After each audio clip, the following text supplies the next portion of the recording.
देर रात संसद से, उसके बाद आज सोनिया गांधी कह रही है इतिहास में काला अध्याय है जिस तरह से रात में बिल को पास कराया गया और ये लोकतंत्र पे हमला है। देखिए, वक्फ बोर्ड के बिल का पास होना इस देश के हिंदू, मुसलमान, सिख, ईसाई, बौद्ध, जैन, पारसी सबके लिए, प्रत्येक देशवासी के लिए एक बहुत खुशी की बात है।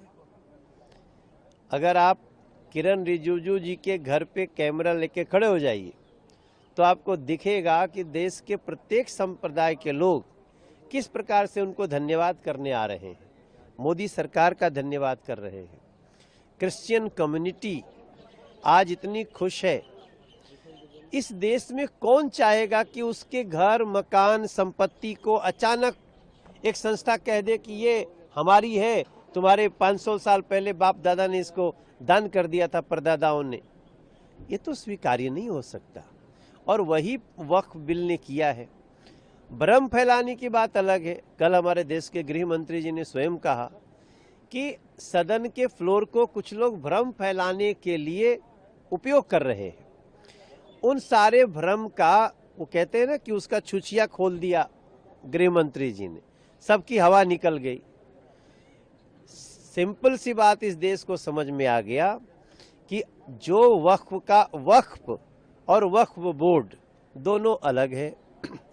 वक्फ मस्जिद, उनके ईदगाह जो भी है, उसमें किसी का कोई दखल नहीं है। जो वक्फ बोर्ड है, एडमिनिस्ट्रेशन है, वो ठीक से चले, कोई बेईमानी न कर पाए। कई लोग तो यहीं अगल बगल में ही जमीन कब्जा करके बैठे हुए हैं, कल बेपर्दा हो गए। आप ओवैसी जी के भाषण को सुन लीजिए कि इसके पास होने के बाद मुझे ये 17-18 संपत्तियों का कागज मांगा जाएगा जो मेरे पास तो है ही नहीं। भैया, जब तुम्हारे पास कागज नहीं है तो काबिज कैसे हो?